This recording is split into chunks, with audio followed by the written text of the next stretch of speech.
Bonjour tout le monde et bienvenue dans mon garage pour le guide de l'auto. Cette semaine, vous le voyez, sera question du nouveau Toyota Land Cruiser qui a fait énormément jaser, que je mets à l'essai.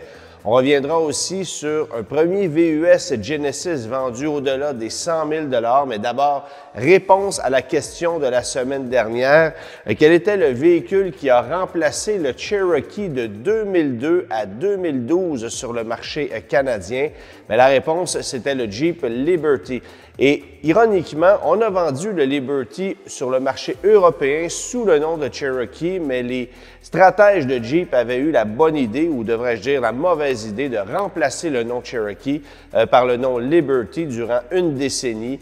Alors, ce sont deux véhicules qui ont connu des succès mitigés, évidemment, sur deux générations, avant qu'on finisse par revenir avec le nom Cherokee en 2014, un modèle qu'on a récemment abandonné, mais Jeep vient de confirmer le retour prochain d'une future génération de Jeep Cherokee, comme quoi ce véhicule-là aura eu une carrière en dents de scie. Bon, évidemment, je vous parle cette semaine du Genesis GV80 Coupé qui a récemment été dévoilé avec ses détails.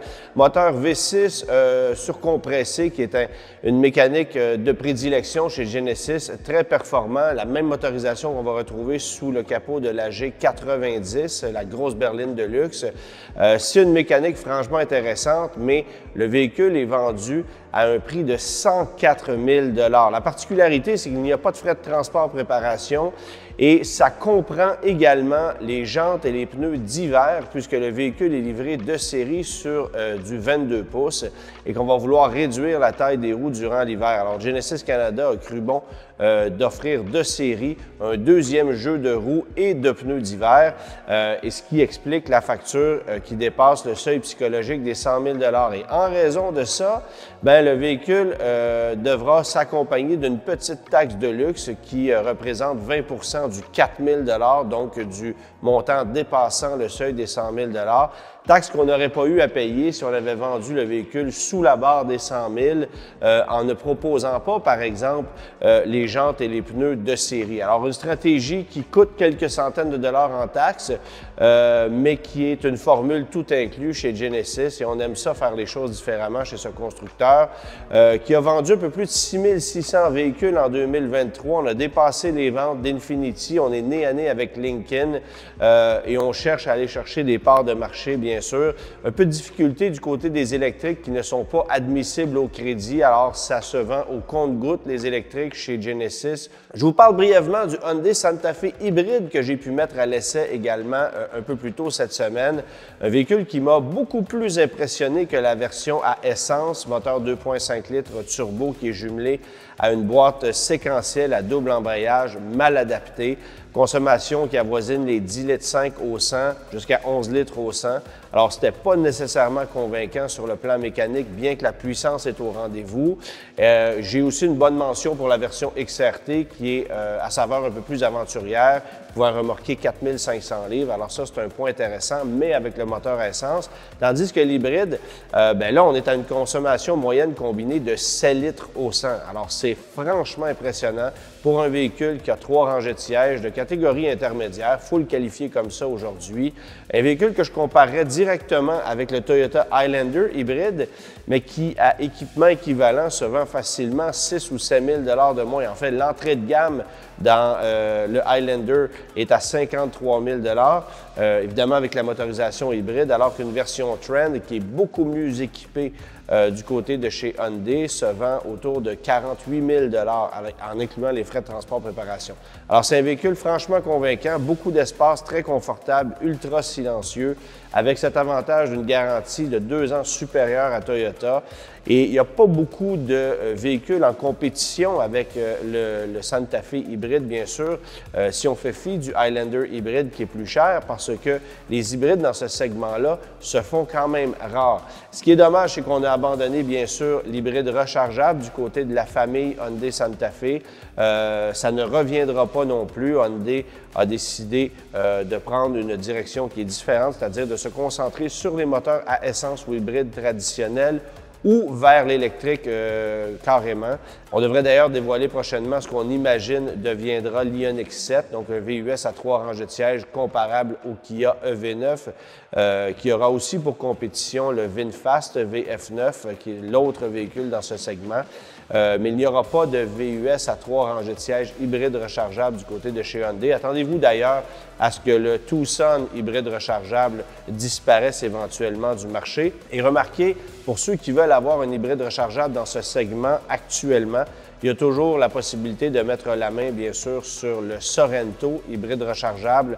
Ça entre au compte-gouttes chez les concessionnaires, mais on le conserve pour l'année modèle 2025 au catalogue. Et sinon, il faut réduire de taille un peu, aller soit dans un Outlander, un RAV4 ou un Escape. Toyota Land Cruiser, maintenant, je mets à l'essai cette semaine la version de base. On l'appelle 1958, bien sûr parce que le Land Cruiser, le premier Land Cruiser avait été introduit en 1958. Et cette version-ci, c'est vraiment une version hommage d'entrée de gamme avec siège de tissu à l'intérieur, avec un petit écran central. L'équipement, sans être minimaliste, est assez standard. Il n'y a rien d'impressionnant dans ce qu'on a ici avec jantes de 18 pouces. La calandre qui lui est unique, mis à part le modèle First Edition qui se situe au sommet de la gamme et qui coûte une véritable fortune. Alors avec les phares circulaires, j'aime beaucoup cette présentation-là, mais celle des modèles un peu plus luxueux est également très jolie avec des phares rectangulaires à DEL qui ne donnent pas du tout la même présentation. Alors ces deux formules esthétiques qui sont différentes, mais il faut admettre que le Toyota Land Cruiser est totalement réussi sur le plan esthétique. On partage le châssis du Tacoma, du futur 4Runner également, la plateforme TNGA qui est super solide.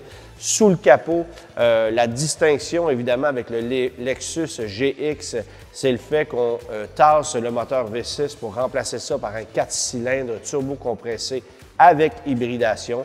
Ça donne 326 chevaux de puissance, mais surtout 465 livres-pieds de couple livrés quasi instantanément, 6000 livres de capacité de remorquage et des capacités hors route qui sont franchement incroyables, bien évidemment. Ça a toujours été le nerf de la guerre du Land Cruiser.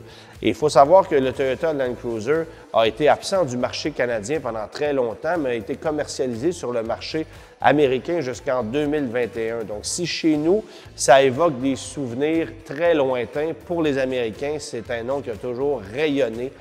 Il continue d'être extrêmement populaire sur ce marché.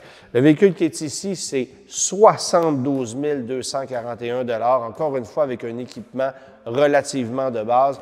Et vous pouvez grimper la facture jusqu'à 93 321 $ pour la version First Edition, qui a cette même présentation esthétique à l'avant, mais qui est hyper luxueuse, évidemment. Il faut savoir que, contrairement au Lexus GX, pas de troisième rangée de sièges dans le Land Cruiser. On réserve ça au Toyota 4Runner. Pourquoi? Parce qu'ici, on a la motorisation hybride de série.